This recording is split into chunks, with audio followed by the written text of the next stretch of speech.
I'll do the roll call. So Corey Evans, Town of Cohasset. Corey Evans Cohasset here. Katie Goldrick, Town of Holbrook. Present. City of Lynn, Mayor Nichols. Present. Thank you, sir. And Brendan from the City of Salem. Present. Jason McCann from Hull. Present. And last but never least, the City of Quincy, Frank. Present. Quorum is present, sir. Great. All right. Moving to the agenda. I think we have meeting minutes first, sir. Great. What's the will of the committee? The motion to approve. So moved. Is that any second? I'll second it. All in favor?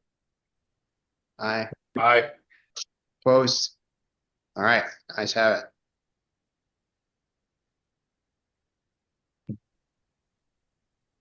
And I think our next item would be Mr. Perry from the T. Great.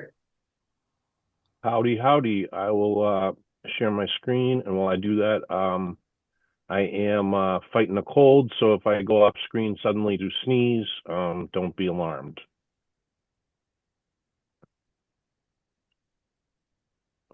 Oh, sorry. Let's do Yeah, this. Dave, we've made you a co-host. You should be able to share screen and go through whatever you need to. All right. See if this works. Yep. You started screen sharing, so we can see that. Okay. All right, let's dive right in. A bunch of stuff to talk about today: seasonal start dates, changes to schedules, Quincy Winthrop update, New York boats, Hingham and Quincy ferry docks, and ridership. This on the right-hand side lists all of the seasonal start dates that we have planned for this year.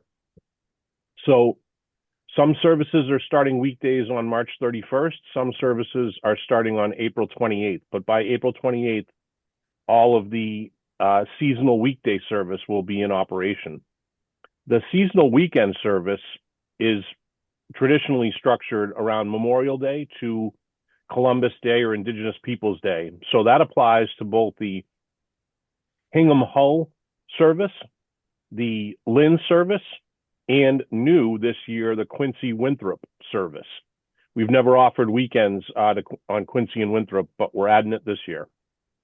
So that's the plan on that. And then you can see also the seasonal weekday service generally ends around Thanksgiving. And I'll send this deck out afterwards so that you can all digest this information. It's jam-packed. And feel free to stop me at any time with any kind of questions or anything. We've made some minor changes. This slide just illustrates that on the F1 Hingham to Rose Wharf service, the changes are very minor. On the F2H Hingham Hull service, we've added 2 stops in Hull in the evening. We were able to kind of tweak the schedules to add those later night service to Hull, which offers new commuting options for late night, and also late night options to go into the city, and also late night options to get home from the airport. So we're hoping that improves service for Hull. We've also made a bunch of very minor changes to the schedule on the F2H Hingham Hull route. You can see them all highlighted on the right. The only one to really point out that's really kind of substantive is the one that's highlighted with the arrow, which is a shift of a departure time from Hingham. In most cases, the changes that we've made move the times later, so that if you're showing up at the dock and you're using the old schedule, you're probably not going to miss the boat. You're just going to have to wait a few minutes until the new time rolls around. That's not true for all of the times, but for most of the times, that's the way it worked out. Again, most of these changes are just operational improvements and also to squeeze in those 2 Hull trips in the evening. This schedule on the right-hand side, you notice, removes George's Island from the schedule. That's intentional. We're not ending service to George's Island. We are just taking it off the schedule while it's not happening. George's Island will open for the season tentatively in the middle of June this year. And at that time, we'll republish this schedule with George's Island back on. We're really trying to avoid the problem we've had where people show up and say, hey, I want to go to George's Island in the middle of the winter. And we have to tell them, no, please read the footnote. George's Island isn't open in the winter. So by having it completely removed from the schedule, it mitigates that problem that we were having. Not a huge problem, but something that's easily solved. We've tried to make some other improvements on this schedule with connectivity to the 714 bus. The ferry connections are shown on the bus schedule, and in the old schedule, this was kind of the connections that you could make. There were 11 of them. In the new schedule, we've added a connection and we've improved some times, and we're still not at an ideal place where, you know, obviously I would love to have every connection be both a boat to bus and a bus to boat, but we're getting there. The bus folks made some changes to the 714 schedule. We made some changes to our schedule, and we're trying to improve that connectivity with the 714 bus. We'll see how it goes, and hopefully people can take advantage of this. That's it on schedules. On Winthrop and, well, this is kind of a schedule, but it's more of a service change. On Winthrop and Quincy, we used to run one boat on a looping route between Winthrop and Quincy. We called it the F6 route. We've purchased two boats from New York, used boats, but in very good condition.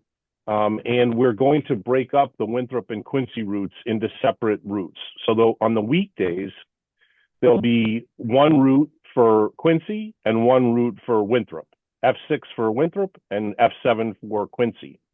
And this is going to be a huge improvement for everybody involved. It's going to reduce the trip durations from Winthrop to Boston from last year, down from 50 minutes to 20 minutes. And you're going to get an increased trip frequency on both routes. Really excited about this.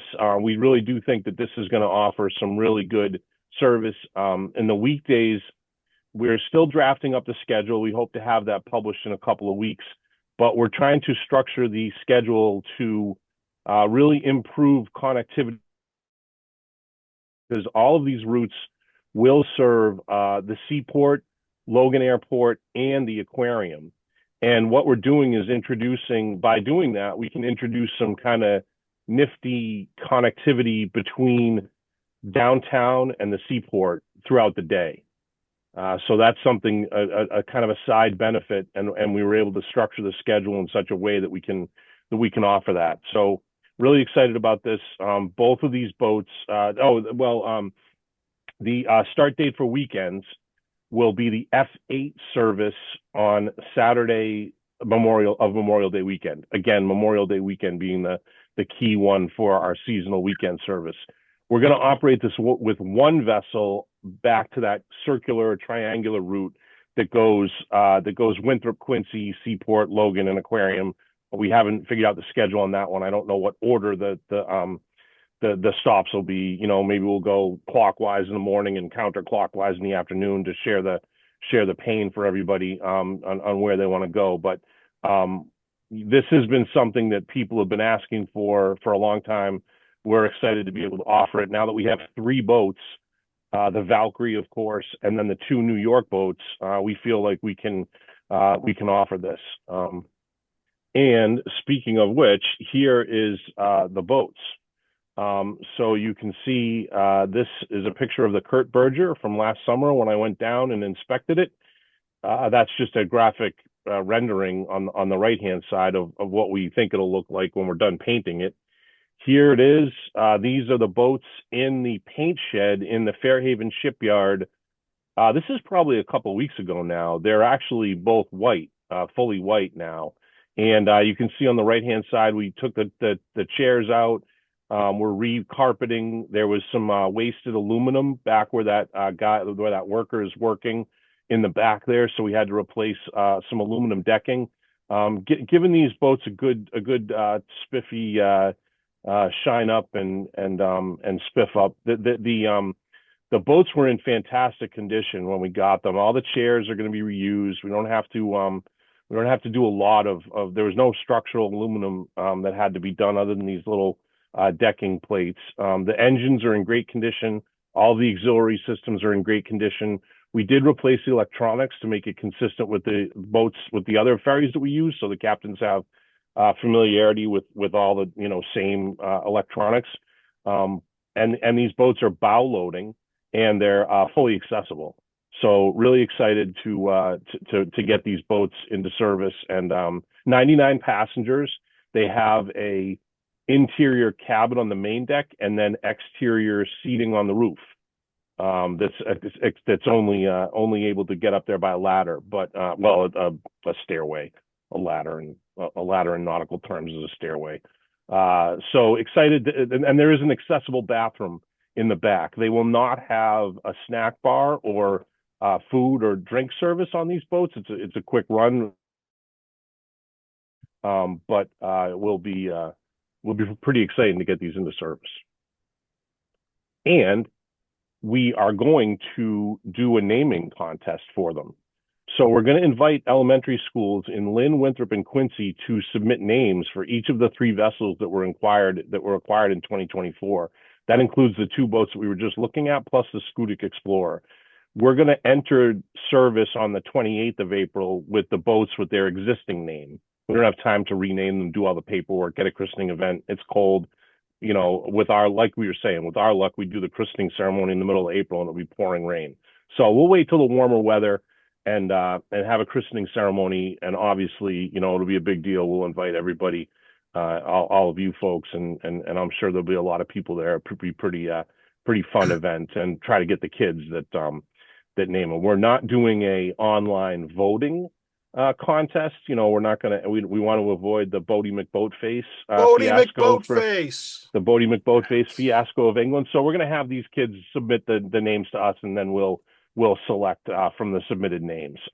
There'll be much more to come on this naming contest. We're just getting it off the ground right now, and we'll keep you in the loop as we, there'll be a press release and the whole 9 yards.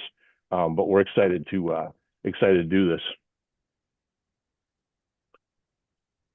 Next on the deck here is the Hingham Ferry Dock. The Hingham Ferry Dock was the construction of the new ferry dock was held up by an appeal of the Chapter 91 permit application that we had submitted. The good news here is just within the last month, MBTA and the Hingham Shipyard Marina, who was the people that were appealing it, entered into a settlement agreement that closed out their appeal of the permit application. And the Hingham Shipyard agreement, the Hingham Shipyard agreed not to appeal or object to any additional pre-construction permit applications. The settlement did not involve any exchange of any money, and there was really not a whole lot substantive in the settlement agreement. We agreed to not object to their application for moorings in the mooring field, and we agreed to kind of double down on some of the things that we already had to do as a condition of the permits. For example, maintenance dredging and some other very minor things. So there was no pain at all for the MBTA in this settlement agreement. It was really kind of a graceful exit of the appeal, which was not gonna go their way if it had gone to court. Obviously, I'm not a neutral bystander in this, but nobody believed that it was going to be successful, and they were going to spend a lot of money on lawyers. So it was really a graceful way for them to exit out of this and gets us to where we really all want to be. So there's additional permits that still need to be issued. We anticipate that those permits will be issued over the summer and that the in-water work can start later this year. The dredging, we can't dredge until November 15th anyways. So we do have a little window to get those permits wrapped up and then be able to dredging. The barges are already in construction. The good news there is that the barges are being constructed locally. So keep it in Massachusetts. Make it in Massachusetts for those of you of a certain age. At the Blue Atlantic shipyard in East Boston is constructing the steel barges. So those are already underway, being constructed, and also we're mobilizing for the first task, which will be the installation of an emergency generator in the parking lot. That emergency generator will support both the terminal and all of the utilities and electric needs on the dock. And so that installation of the emergency generator is being scheduled. It might be as soon as this spring. We're working on exact dates on that. We'll let people know when that starts to happen, and that will involve trenching from the parking lot over to the building. So it will be, not there won't be, it's not no disruption. It won't be hugely disruptive, but there will be some work in the driveways and the roadways around the terminal. The Quincy Ferry Dock is good news on this. The MBTA and the City of Quincy were jointly awarded an FTA grant for the Quincy Dock. This is at the Squantum Point Park Marina Bay location. The grant is for the construction funding. Of course, the bad news is the grant is frozen at this time, so we're not able to obligate it. We're not able to access that money.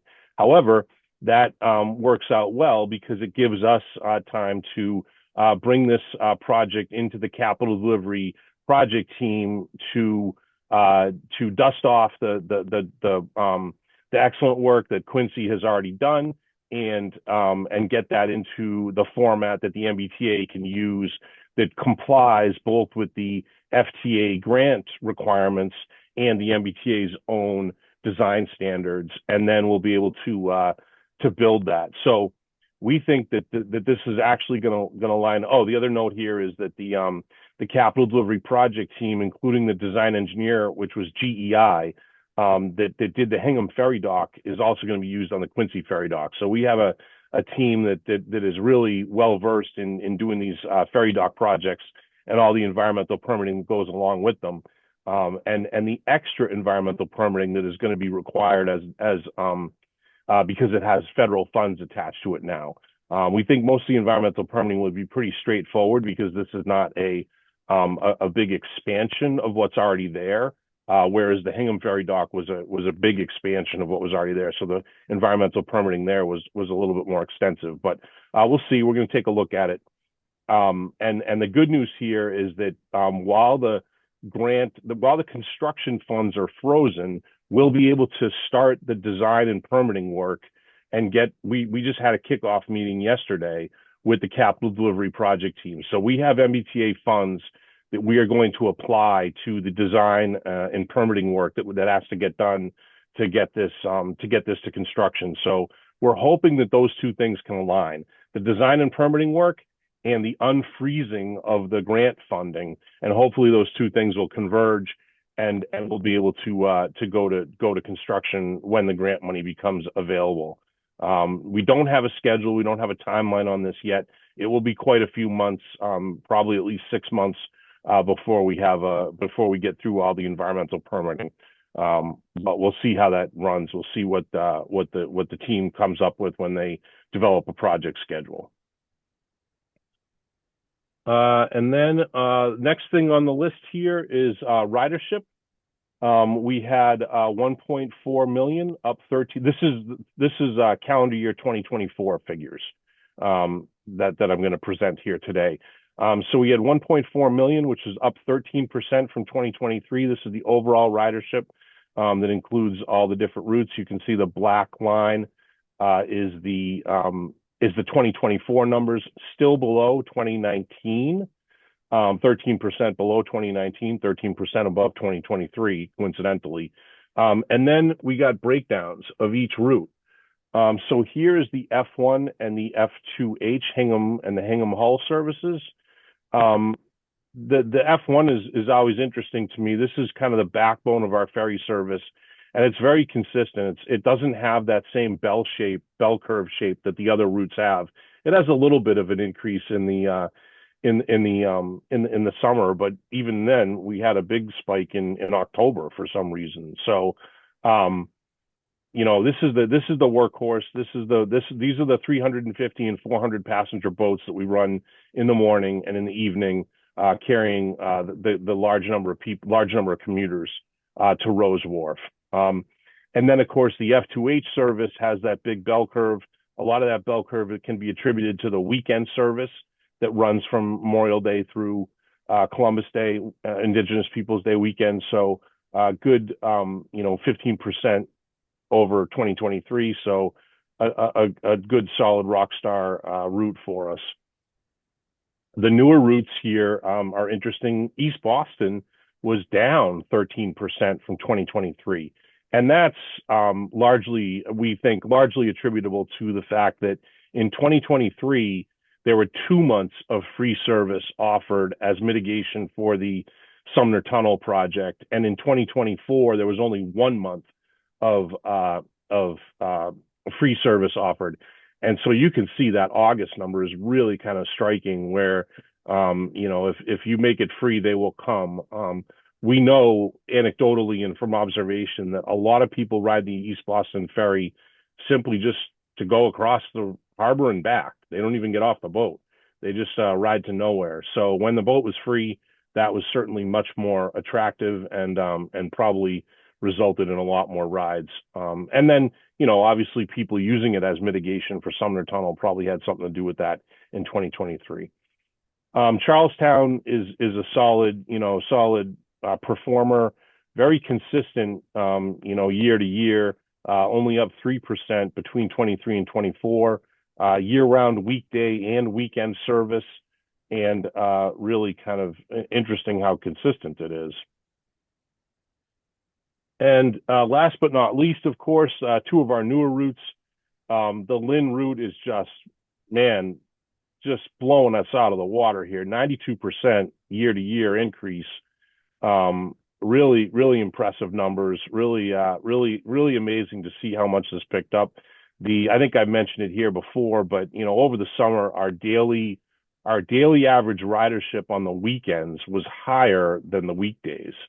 So really exciting to see people using the ferry as a way to get into Boston. And, and that's really, I really love that because there's not a lot of traffic on the weekend. If you want to drive into the city, you can drive in, but the ferry is just, not to mention the experience of it. Obviously the ferry is just a great experience, but, getting those polluting cars off the road and really, offering a nice way to get into the city without, getting the mode shift. That's really what we're trying to do here. And trying to do a lot of things, but it's really successful.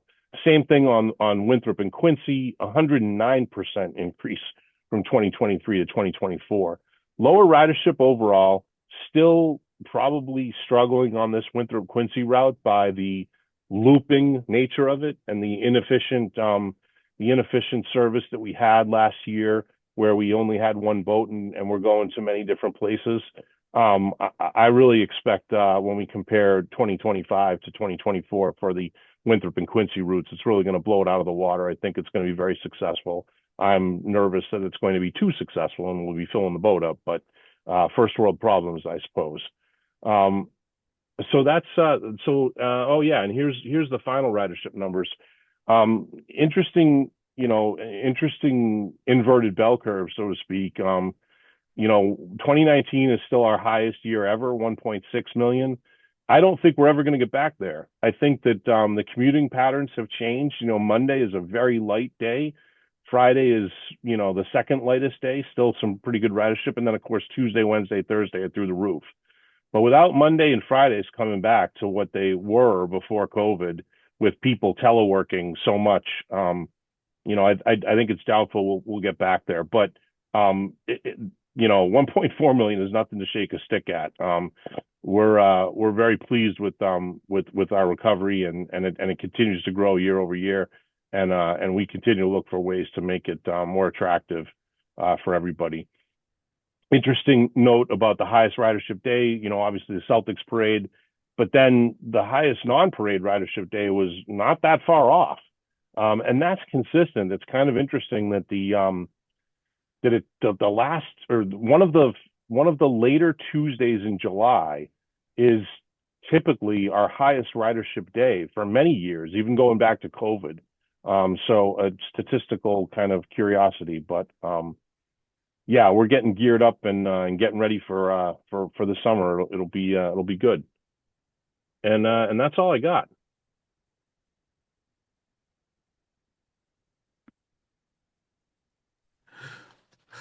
Cool, Dave. Well, let me just put in a vote for Ferry McFerry face while I'm here. Thankfully, you're not an elementary school kid, so you can't submit your recommendation. So it will be funny if we guess- get that as a submittal. So, Mr. Mayor, if you don't mind, I just had a quick question for Dave. Can you give us any updates on the moves towards electrification of the vessels? Yeah, it's something I actually I got the chance to go down to New York on Friday. And I was looking at a potential third boat, just like the two that we bought. It's not necessarily for sale, so I'm way out ahead of my skis on telling you about this. But I was looking at it to try to get our foot in the door. If it does become available, we are going to buy it. But that's not the reason I bring that up. While I was there in New York, a vendor had a ferry from Ireland that is a hydrofoiling electric battery electric ferry. This one's just a 12-passenger one. They're building a 150-passenger vessel in Ireland right now that's going to be in the water in September. And they have commitments to actually do this. So I was on board that boat and actually got to drive it, which was fun. The boat technology is there. It's ready to go. These guys are building battery electric boats, hybrid boats. I think the technology is maturing. The problem is getting the electricity to the dock. That's the infrastructure problem is the challenge. Most of our routes are very touch and go. We don't have our boats sitting around at the dock for a long time, so that's a challenge. You'd have to restructure the schedule and does that end up requiring more boats because you have to do something. So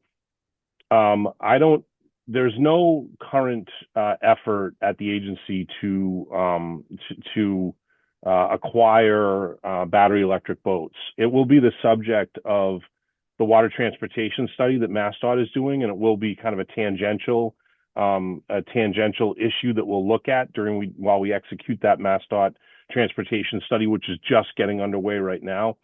So I do think that battery electric boats are in our future. I don't think it's soon. I don't think it's soon. And I do.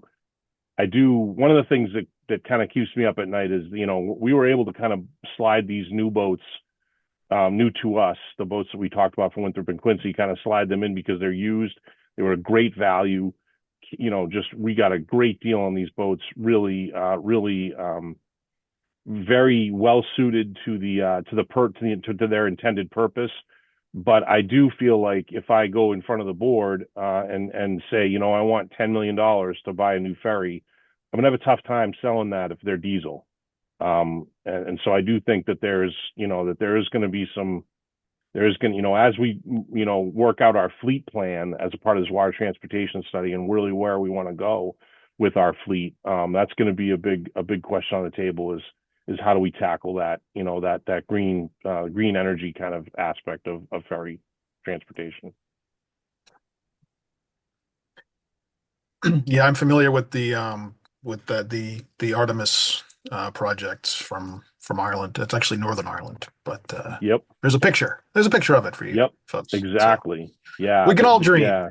We can all Yeah, dream. exactly. These are hydrofoiling boats. They get up on the foil, and it's so efficient to put a boat up on foils like this, because then you don't need as much energy to move it through the water, and that's really part of the trick of getting these battery boats to work. I really think that this is the right technology, this hydrofoil approach to a battery electric ferry.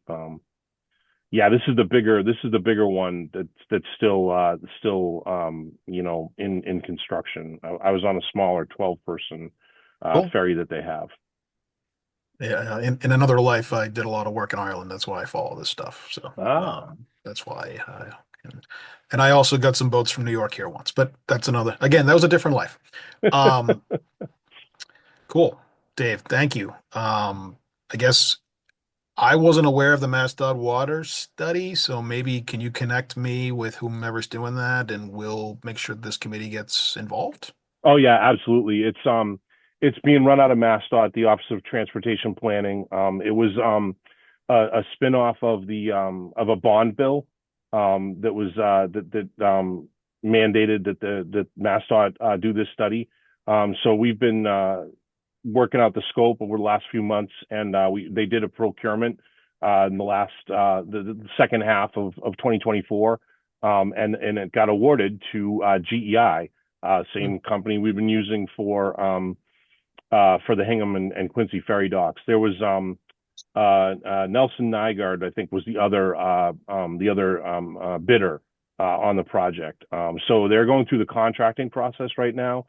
We expect it'll be an 18-month study, and it's required to look at certain cities in the bond bill. But then, I really want to use it as a foundational kind of, this is how to do water transportation for the future. And yes, definitely, I'm going to be neck deep in that study to make sure that that they don't go off in a wild tangent.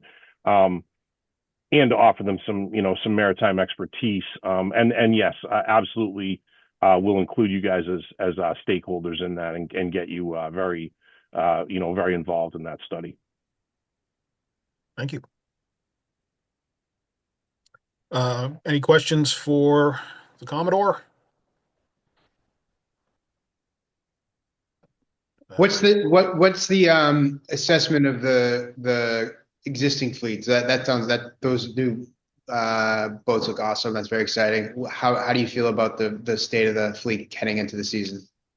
Very good. The Ava Pearl's all repaired from the engine failure that it had at the end of last season, so that boat's good. The Scudic Explorer is good. That's a solid boat that we acquired last year. And it still needs to do some accessibility upgrades that we wanted to do last year that we weren't able to do because the Ava Pearl went out.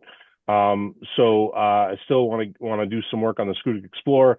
The other, the Champion and the Glory are solid workhorses. They're only 6 years old, 7 years old now, so 6 or 7, 1 for 1. Those are really solid boats that run the F2H service. No concerns about those. The boats that the service provider provides for the F1 service are all in very good condition. The service provider invested some decent money into the 2 boats that run the Charlestown route, including some accessibility upgrades, making the entry doors wider, making them a little bit better. They're still not perfect, but they did do some pretty good investments in their structure to extend their life. So we have a pretty solid fleet right now. We need to, as a part of that, and so no concerns for this upcoming year. Obviously anything can happen, and engines are engines. But I have no concerns going into this year. I think we do have the added luxury now of having the Valkyrie being moved to a backup status for the 2 boats that'll be running the Winthrop Quincy. The Winthrop Quincy route last year shared the Flying Cloud as the backup. The Flying Cloud was doing, kind of triple duty as the backup on the F2H and the backup on Winthrop Quincy. Now with these added boats, we'll have an additional backup boat. So that's really putting us in a good feeling good about that. We'll have to, as part of the water transportation study, look at the long-term fleet plan. And there's even some more substantive things to think about there in terms of what does the future of how the service operates, and kind of parallel to what people are thinking about commuter rail, and what kind of public-private partnership, what kind of long-term concession do you want to build for commuter rail. There's a world in which you could do the same thing for water transportation, a 20-year contract with some expectations that the service provider upgrade the boats and invest capital into the game. So we'll be looking at that and thinking about that. But for right now, we're in a really good place. Great. And what's the current contract status again? The current contract is ending on June 30th. So we conducted a competitive procurement, and we got bids from a couple of different vendors, and we are in the final stages of negotiating with the presumed winning bidder, and we expect to take the new contract to the board in April for award. And I should have had a slide on that. How did I miss that? So we'll be bringing that to the board in April with a July 1st effective date. One of the things that we've decided to do is, because we didn't own the New York boats when we put this RFP out on the street. So the RFP went out with the existing Winthrop-Quincy route using the Valkyrie. Since that's not the route that we are going to operate this season, we are not going to award that route. The RFP was structured so that any bidder could bid on any of the routes. It wasn't an all-in structure to the RFP. So we are going to extend the current service provider's operation of the Winthrop and Quincy route through the end of this season and conduct a kind of an addendum add-on RFP over the summer to recompete the new F6, F7, F8 route as structured. So the award in April will only be for the F1 through F5 routes, and it will exclude Quincy Winthrop because those will be rebid essentially. We operate. What about 6? What about F6? We're gonna not going to award a new contract on that one. We're going to operate it with the current service provider through this whole season, and then we'll the contract for that will end on December 31st. So January 1st would be the new date for somebody. If the current provider doesn't win it again, then it would go to a different provider on January 1st. What's the term of the contract that you're awarding in April? 5 years and 9 months. It's a strange contract, and with 2 3-year adders, so it's potentially 11 years. The reason why we're doing 5 years and 9 months is because we all agreed that fire on June 30th. While it's great for it to align to the fiscal year, it's terrible for ferry service. June 30th, July 1st is our busiest time of the year. That is not the time to transition to a new provider. So we moved the end date of the contract to I think March 1st or April 1st. So this contract will then go to a March 1st or April 1st, and then all the subsequent contracts will start and end on in the off season when it's a lot easier to do the transition. Got it. In the RFP process, did you get bids on individual routes, or were the bidders bid for the whole thing? Yeah, we did get bidders that bid on individual routes. Got it. Great. And Dave, I just wanted to mention this committee did the last time we met, we sent a letter to the folks at the T, including the chairman, about the convention center ferries. And I talked with Chairman McGee about that the other day. What's today? Last Thursday. So I'm not sure what's going to happen around that, but I just wanted to let you know that we are engaging on that issue. Excellent. Yeah, I've heard some discussions and heard some people asking me questions about that and those things. So yep, I'll be in the loop. 2 quick things from the Hingham Hall side. So great that ridership is continuing, obviously. But last time I think we talked a little bit about just boats hitting capacity and kind of what's your sense on that right now? I know we talked a little bit about people in Hull, not being able to get on the boat. Do we have any data about how that's going? Yeah, so it's not a problem in the off season, not a problem now. It's a problem on the weekends on the Hingham Hall ferries, and And we do anticipate that that will continue to be a problem this summer.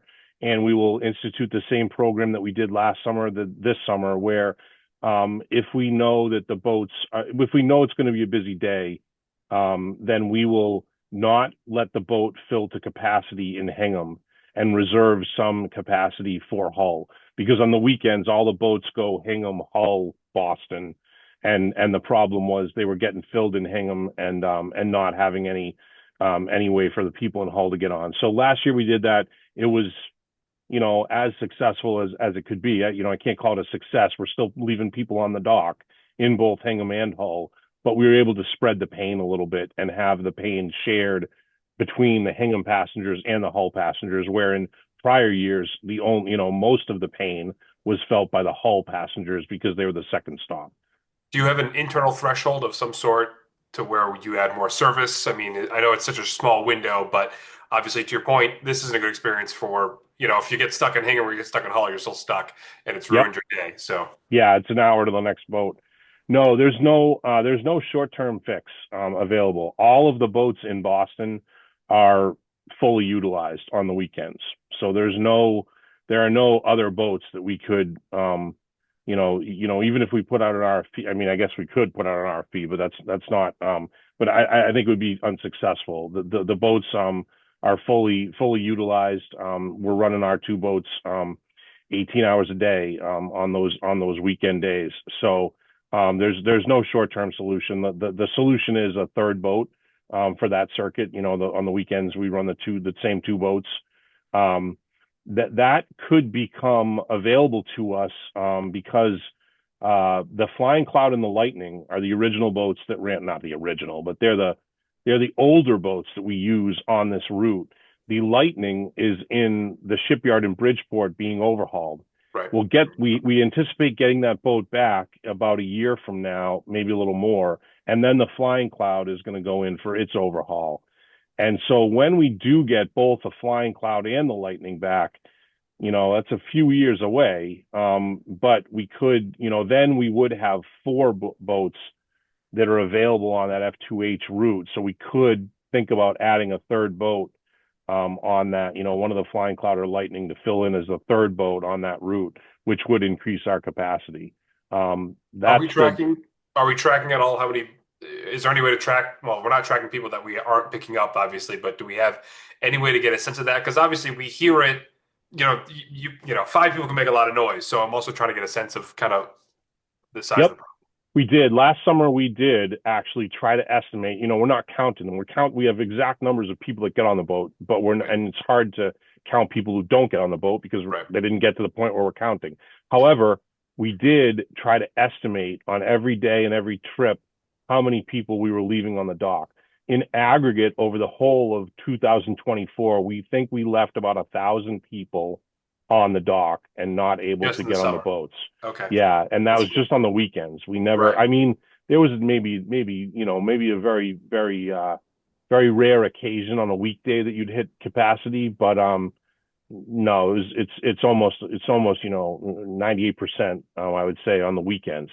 So yeah, we're going to try and do that again this year and get some data on where those people are being left behind. Well, also add to that, I think you've got a built-in undercounting because you've got people that aren't taking it because they've been left off before, but also just personally, the frequency isn't very high. So, I do think that there'll be a lot of found demand if there's a third route and the frequency is higher. You might be filling up those boats too. So whatever, obviously using this time to promote, our little corner of the world, but the demand is there, and as you said, it's a great service. And anything you need from us to, support adding more resources to these lines, we're here for that because, as you said, it's just excellent. So, yeah, thank you.